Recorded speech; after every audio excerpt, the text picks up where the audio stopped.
If your sales strategy right now is referrals or whatever walks in the door to your vehicle wrap shop, then you don't have a sales pipeline. You're just operating off of luck. And luck sometimes runs out.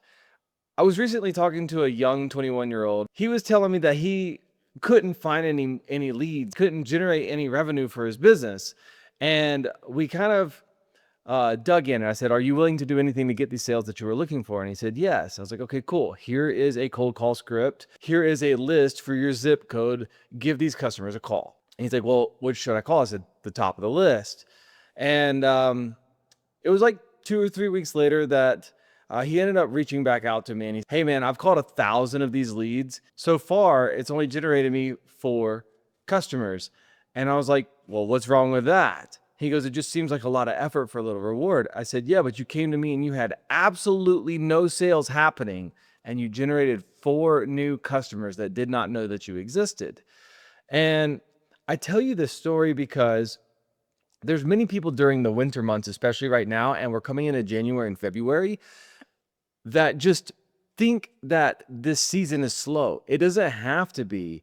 Business is a contact sport, and many small businesses just wait with a fishing pole in their hand, waiting for the fish to bite. You can hunt your leads and generate revenue for your business even during the slow times. Yes, it is harder to get a customer to transact, but if that customer was a potential customer during the slow season and they were just allocating funds maybe to Christmas or whatever it is for the holidays, they're still going to buy in January and February. So you might as well be proactively hunting, prospecting, and chasing down leads during this season right now. And just to build a little context of who I am, my name is Brent Knott. I own Design It Wraps out of Jacksonville, Florida.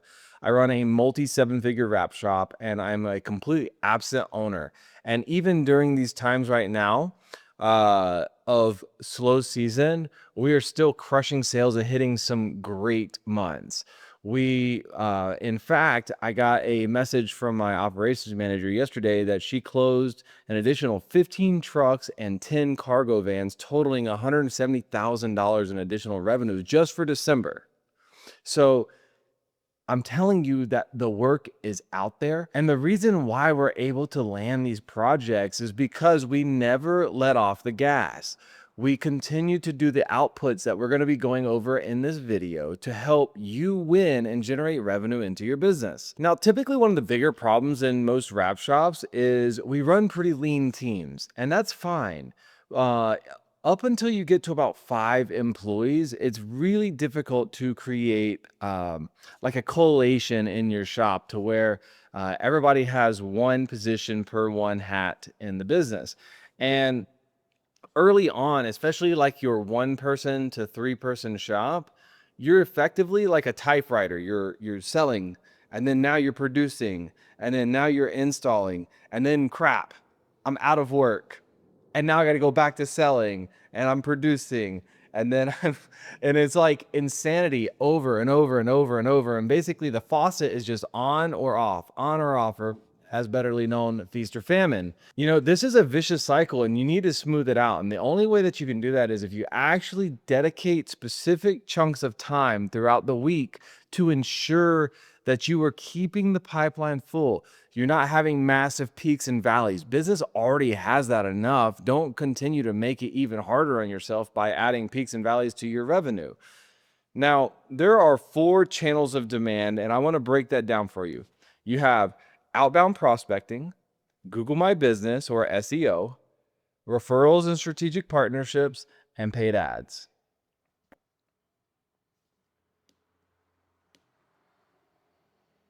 So you have 4 key primary sources of demand or leads, if you will. And that's going to be your outbound prospecting, your website and your Google My Business, the referral and strategic partnerships that you create, and paid advertising. And most shops, frankly, really drop the ball on outbound prospecting. It's almost as if we feel that we are above chasing and calling leads. So earlier I mentioned that we won a $170,000 project mid-December, right? And I got a couple of DMs around that. And one of the guys that reached out to me said that, what could I do to be proactive? And so right now, if you want to get deals for December to January 1, there's still prospects to be had. And you basically run a cold outreach campaign. So scrape a list off the internet of HVAC companies or electricians, plumbers, roofers, pest control, whatever you want to target at, and essentially just churn through calls. All you have to do is just say, hey, this is Brent with Design It Wraps. I was just reaching out to forecast. Are you looking to buy a vehicle for a tax write-off before January 1st? Yes or no? Yes. Great. Check. Thank you so much. By the way, do you currently have a wrap provider? Yes. Great. Would you be okay with me bidding on that project? So like you kind of have to build out your processes. They might say, no, our guy is our preferred person. Great. Awesome. The point is not to sell the customer. The point is to get to the customer to the next step. So you don't just call the lead and then throw it in the trash can and never come back to it ever again. You are gathering data. So if the customer says, yes, I already have a provider, then say, great. I love that you are loyal to your current provider. I would ask the same thing from my clients whenever I'm serving them. So real fast before I go, can I ask you one more question? Usually it's sure. What is one thing about our industry that you don't like? I'm always seeking to be better. They're literally going to tell you the pain point that current provider gives them. You essentially never looked thirsty. Instead, you came off really confident and said, hey, I'm just seeking to improve. Great. Before I let you go, let me improve. And then they will tell you where their pain point is if they have one. And then you can build out a marketing campaign against that. So now if this person or this prospect that you're calling is actually experiencing pain with their current provider, and yes, they are looking to do a tax write-off with a vehicle and a vehicle wrap before the end of the year, pain is an interesting thing. Pain or friction essentially lowers standards. Now, the vision that I'm going to paint here is essentially you're out on a run or you're out traveling and you're in the middle of nowhere and you're going and all of a sudden you really have to go to the bathroom and you're like holding it. You're just trying to get to the next town or to the next stop, wherever you're trying to head to, right? And all of a sudden there's a porta-john.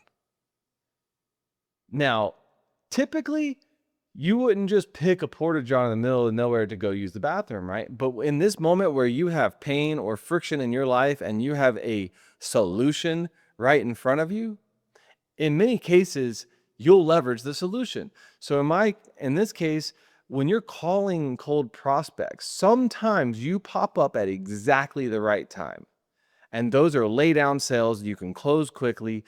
2 years ago, in fact, we closed a $40,000 fleet deal like the 20th of December while the guy was on vacation. He paid in full up front and he didn't even wrap the vehicles until March.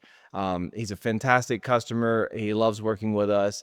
And all of that was just because we cold prospected him during a slow period of time. So make sure that as you're calling these leads, you're marking them. What is the next step? And your job is in the future when you are prospecting to get them to the next step beyond that. So the next step could be a series of multiple things. The first could be wrong phone number. Let me correct the phone number and call the right company because sometimes these lists are inaccurate. Then finally, you get a hold of the company and you say, hey, I was just checking to see who makes the decisions on your fleet vehicles in your business. Oh, that's Kevin. Awesome. Kevin is my contact. Maybe create some small talk. Is Kevin available? No, he's not. Usually the case. Great. I'm still at the next step, which is I've identified the person I need to speak to for the next time I reach out, Kevin. Now, when I call, I've already talked to XY administrative person. It's just like, hey, Susie, I was just Brent here with Designer Wraps. I was just checking to see if Kevin was around. No, Kevin's not here. Awesome. Well, typically what time is he in the office? The last couple of times I've called, he hasn't been available. Well, he's usually here from 8 to 12 and he goes golfing in the afternoon. Awesome. Now I know because I've asked the question that Kevin is only really at the office between 8 and 12. So now I'll call at 9. Next time I call at 9, possibly available. It's just next step. And the goal is with cold prospecting to essentially have 1,000 or 2,000 or 3,000 even next steps in process, because you'll have a few that are just starting off on this process and you'll have many that over time you will close. And then you've also been available to people. You were slowly building up rapport to where in the event your competitor drops the ball, you are top of mind. It's like, man, you know what? That guy always calls me. Let me give him a try. Now, I've created a couple of cold prospecting frameworks or like processes that are pretty easy to follow and they're pretty low friction and they can be handled very quickly. It is of my opinion that we can make 100 contacts a day, and this is what we try to strive for. But for the sake of the shops that are running off of little bandwidth, even just doing 30 touches a day or 30 points of contact per day can make a massive improvement into your business. Now, one of the most important cold prospecting that you should be doing that I didn't even start doing until like year 10 or 11 is building a Dream 25. Now, what is a Dream 25? Dream 25 would be a list of 25 just monsters, big whale type customers that you could never imagine doing business with. And then you essentially slowly work those 25 prospects towards rapport to be lukewarm, warm, and eventually buy from you. Because when one of these whales buys from you, it completely can change the trajectory of your business for a period of time. And then once you are in a circle of a whale type customer, then you can get testimonials and referrals for that level of client to go chase and create 2, 3, 4, 5 more versions of those into your business. Now you no longer have to deal with the same day I need lettering on my trucking, my logistics truck, and I'm willing to pay a good price, but I need it now. These type of projects just ruin you over time, especially as you grow and scale. It's okay early on because there's revenue above everything, but as you get bigger, it's much easier to pick and choose your customers because you can. Now, your Dream 25, this back when I was in my office at my shop, I actually had a whiteboard on my wall that was my Dream 25, where I'm looking at that list at all times. I'm always thinking about it. I'm basically almost like manifesting these customers to eventually do business with me. And what's really cool is having it on your wall. Let's just say you took a meeting and if one of your customers asks, like, well, like, what's this list of 25 people? It's like, oh, it's my Dream 25. You know, it's people I'm really chasing down to do business with. And it's like, well, actually, I know Fred at XY company. You never know because you have it displayed what can come of something. It's kind of like whenever you tell people your goals, you're going to hold yourself accountable a lot more than if you just kept it stuck in your mind. That's one of our biggest problems as small business owners is we keep everything stuck here. There's some really cool tricks and tips that you can do with this Dream 25. I don't just cold call these people. I actually try to like hack social algorithms such as LinkedIn, Facebook, etc. Now, pro tip, LinkedIn, I never gave credit. LinkedIn is crazy for your big whale customers, especially in the commercial space. But also your career professionals for PPF and color change, frankly, are also there. And so you can network on LinkedIn, and most of their data is very public. But Facebook and Instagram are more interest-based media, so their feed is based on what they want to see more than anything. But the way we kind of hack through that is you're going to be posting on your social profiles in many cases about your business.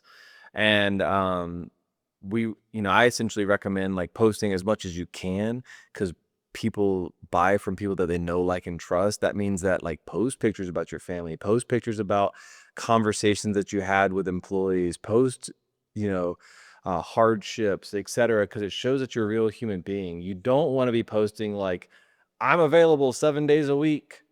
I can do boat wraps. I'm available 7 days a week. I'm your car wrap provider. And it's just like, dude, this guy is thirsty as hell. Like, it's a bad look on you. I understand it, but think about what you are displaying on your feed.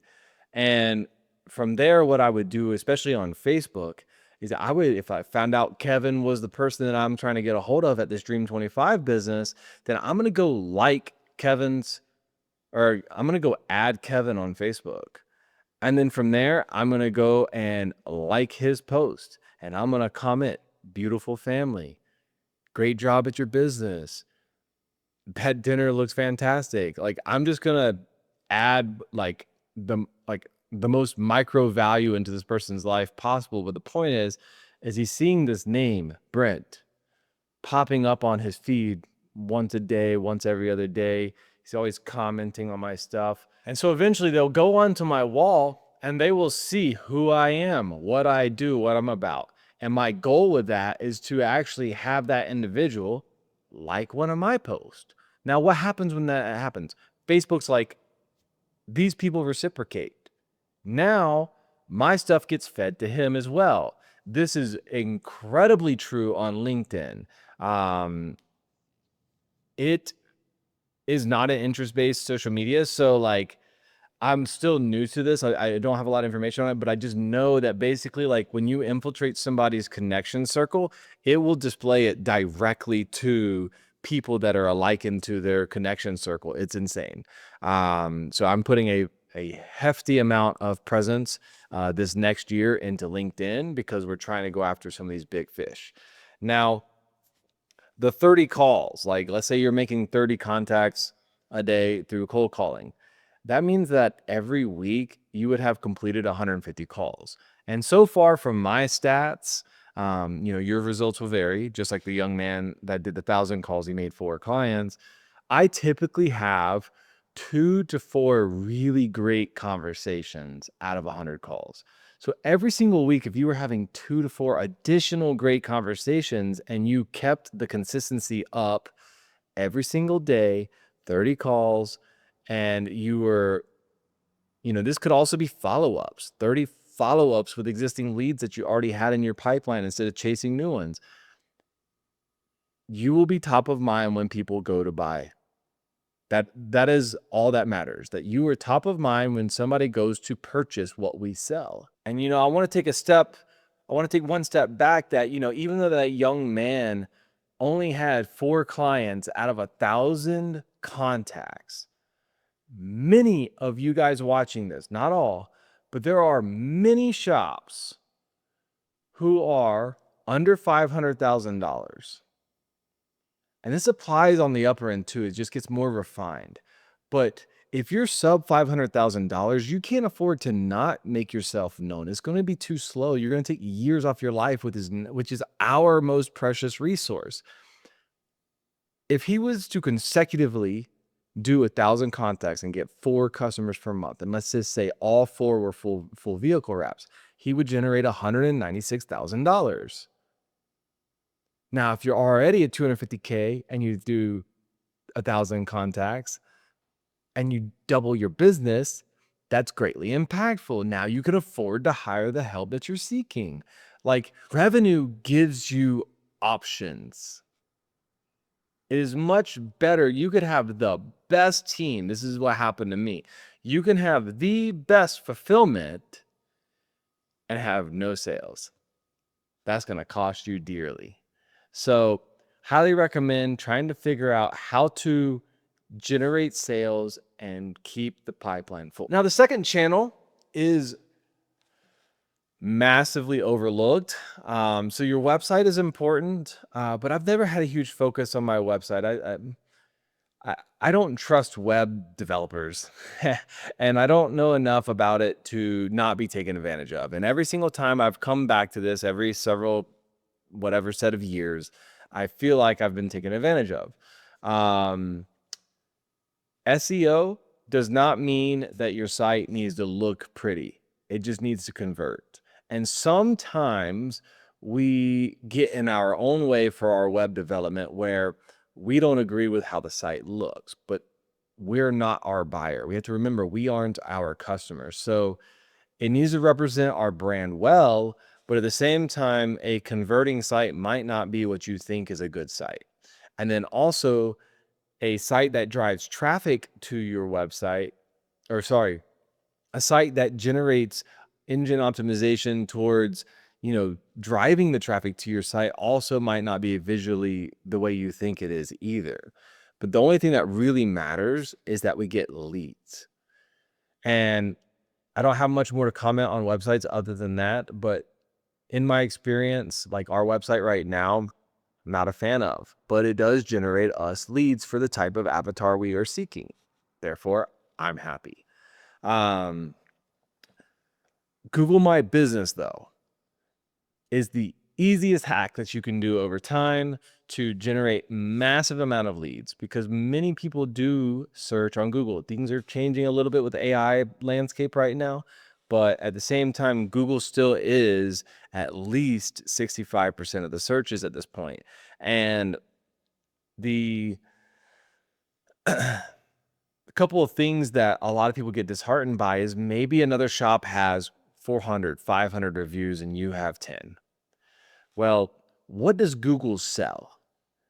Google sells the correct answer or the relevant answer. So if the other company got complacent, and if the other company wasn't actively feeding new reviews and new posts and new information to their Google My Business, it kind of seems like they fell off. And so if you were to get 50 reviews in 2 to 3 months, for example, it's not a 1-to-1, okay, they're 500 and you're 50.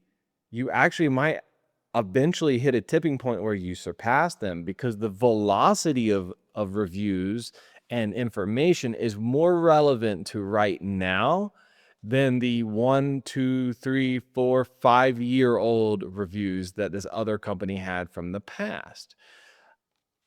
As to when that occurs, I'm not really sure, but I can tell you for a fact, this is how I combated Fast Signs, which has a massive online presence. And we had a really good Fast Signs in my area, in Amelia Island, Florida, before I moved to Jacksonville.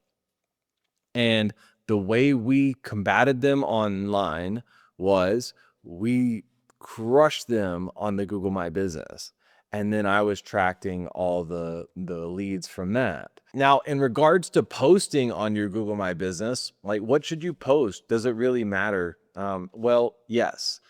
Google will always rank Google higher than other sources in many cases, and it wants to be fed data. And this actually applies to the AI search queries as well. But at least once a week, post the completed work that you have worked on onto your Google My Business. We are currently striving for 3 times a week to see if it has any effect. I have not confirmed or denied, but I do know that we are starting to see a increase of the activity on our Google My Business page.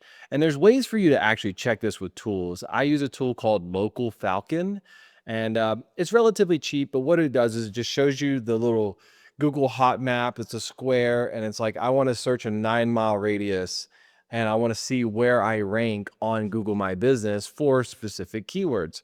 So I would search vehicle wraps near me, or the phrase that the customer would search, and then it would show like wherever they were at on the map in the city, where I would rank based on their geographical location.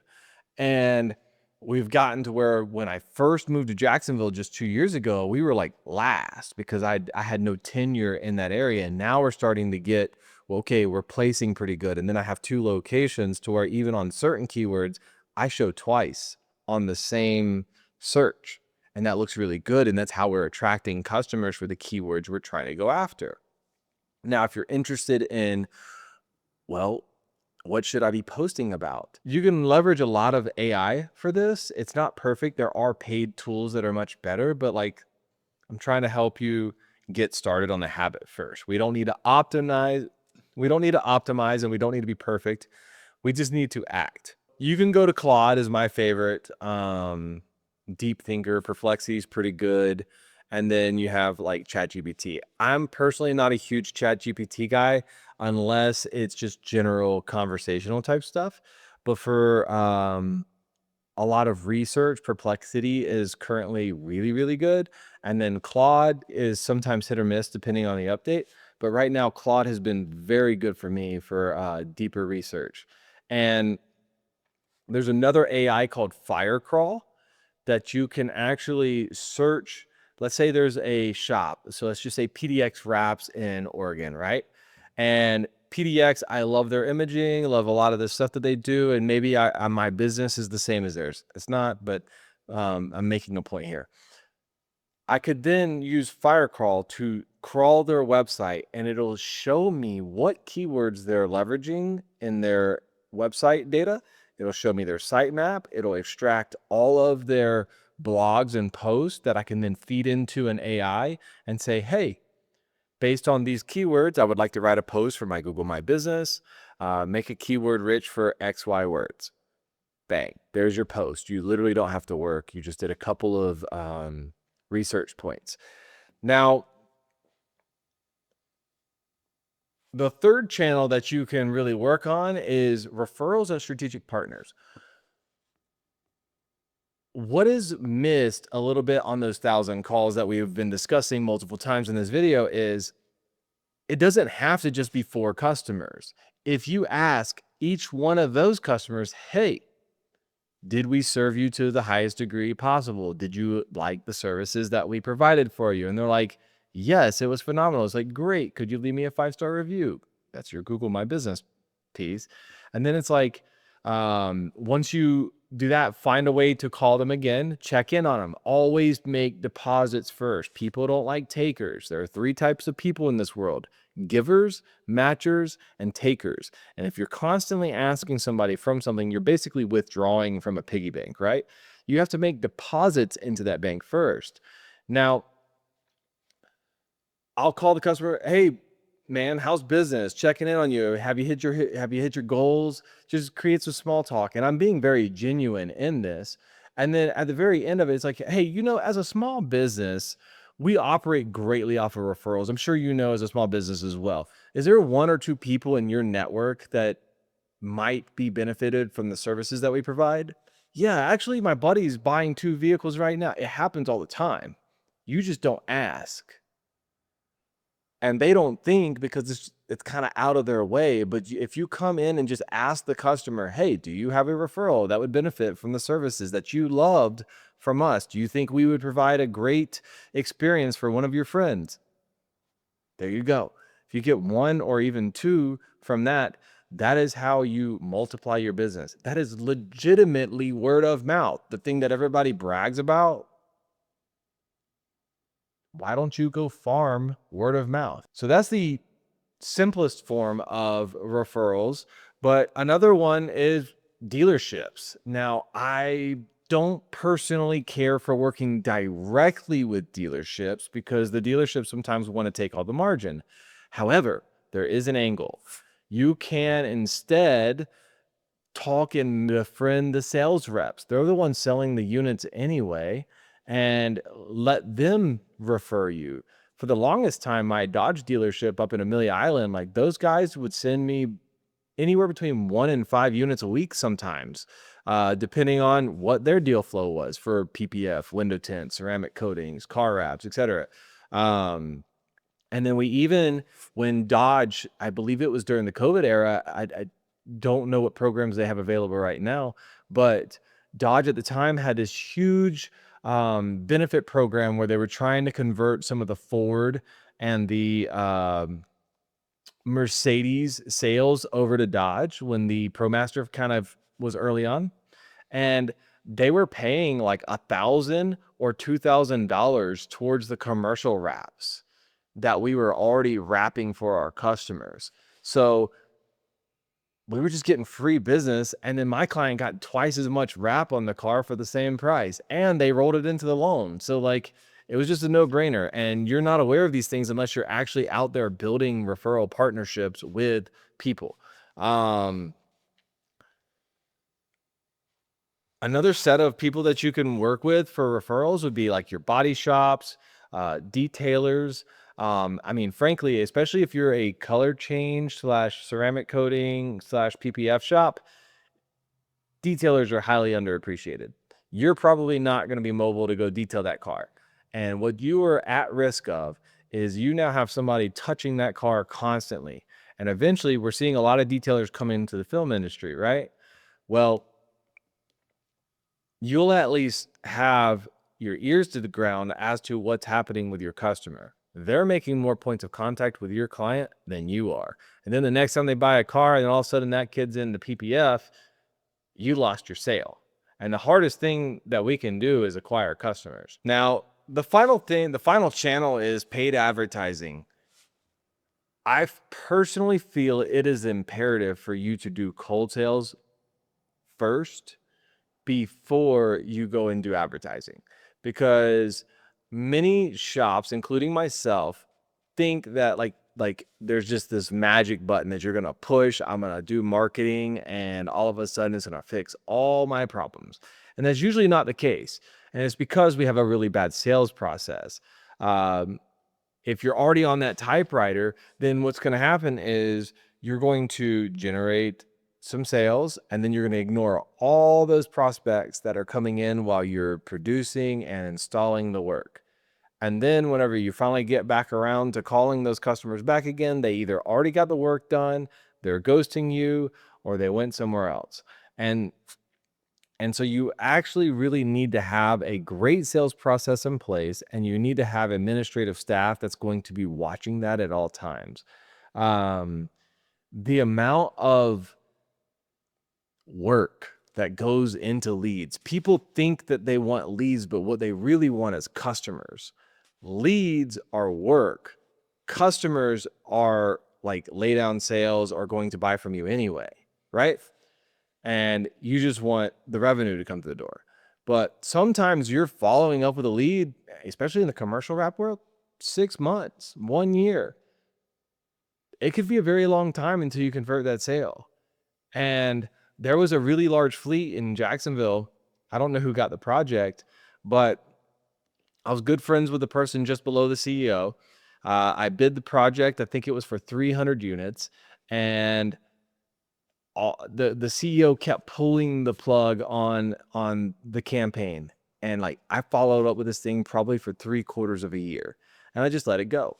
And it wasn't, but maybe another 6 months later, I saw those vans running around.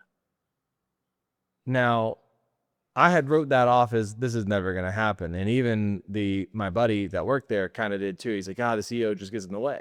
But eventually they did pull the trigger. And I lost out on 300 partial wraps. So let's just say they were $2,000 each. That's $600,000 I lost just because I didn't follow with people. So you really need a good sales process in place, and you need a really good place to store all of your data. So you need to be tracking every one of those leads and putting it in some form of resource, whether it be an Excel sheet, a CRM, whatever it may be, to where you are able to track how many times have you reached out to them, who's even on the list, and what stage or step are they in. And we were looking at some numbers the other day with a customer in Torque, and he year to date had spent $60,000 in paid advertising.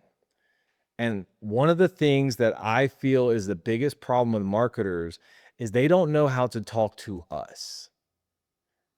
I think that there have been some times that I probably had really good marketers, possibly for sure, a poor sales process. Like the only thing that the marketer could ever tell me is like, hey dude, like, I don't know, I'm getting you 60 leads at a cost of X. But what we really want is how much money did I make? And that is why you need a good sales process in place. Because on this account, we essentially were able to drill down that he spent $60,000. He generated $325,000. And I think the rough math came out to something along the lines of for every dollar he spent, he made almost $6. And there's no emotion tied to that. But what I can tell you that was very, very interesting for me on that data set was that he only had a 5% close ratio. So he was net positive, but in all the advertising he had been doing, he was only closing 5%. Now, the metric that we didn't have is how many leads did we tie that against? Because it was irrelevant. We don't care how many leads we got. We just want to know what's the dollar, what's the return on ad spend, and what was the close ratio. And that way we know, let's continue to fix the sales process. Our next goal with that customer is to get up to an 8% close ratio. And then now he's generating a little bit more like a spend $1, make $6 to $8, depending on how his average ticket cost scales out to be. So paid ads, 1000% worth it, but dial your sales process in first before you touch it, period. Like if not, you might just be throwing money down the hallway and just, you basically are lighting money on fire if you're not ready for paid ads. And I think that was a big lesson that I learned in my business first was my mentor could afford to buy ads. He knew how to market. But every time I tried, he said, no, go out and get your own work.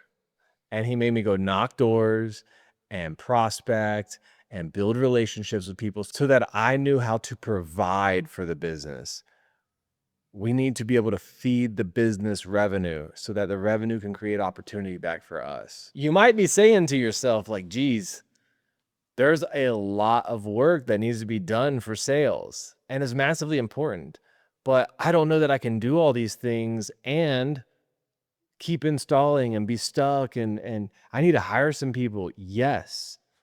A lot of you guys say rapping is my passion, but there are a lot of components in our business that we're not passionate about.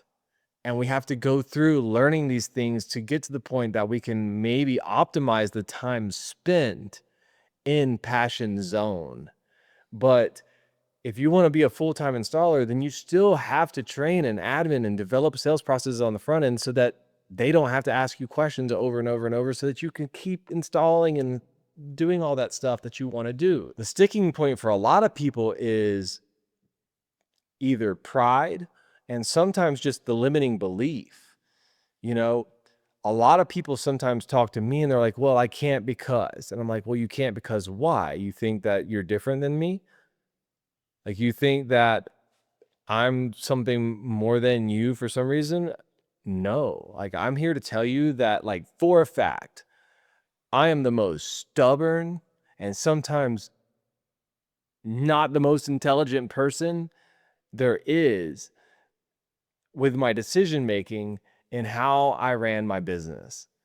I had a mentor worth millions of dollars who literally gave me the game plan day one.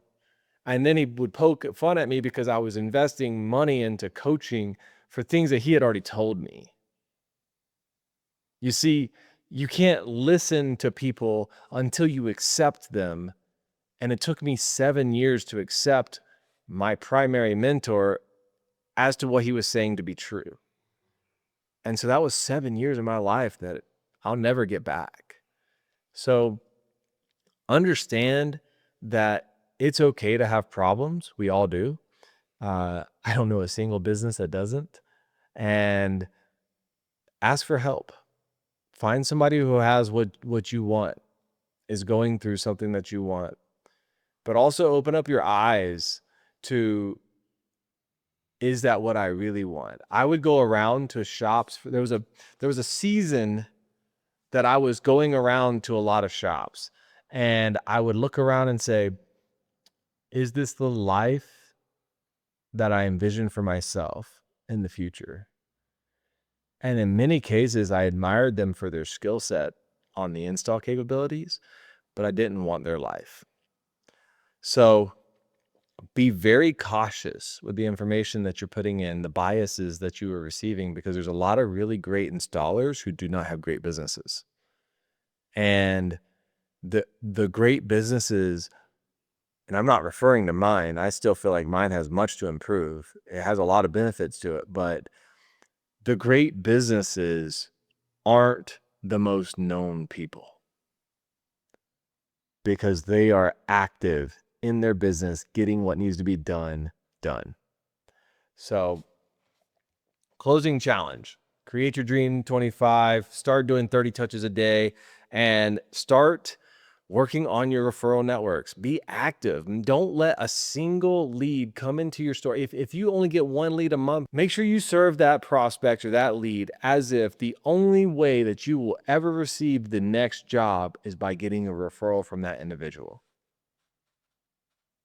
And if you can do that, you will create great word of mouth. And then that is where you gain leverage because you have great customer success in marketing and everything down channel of serving and providing your clients. So I hope this helps you in some form of way. Please comment below on either what you would like me to make a video on that you're struggling with. I'm happy to do this. Sometimes I struggle with content because I don't know what you guys are dealing with, or your favorite part. What was the biggest unlock that you might have received from this video that was a perspective that maybe you had not considered? And with that said, we'll see you on the next one. Peace.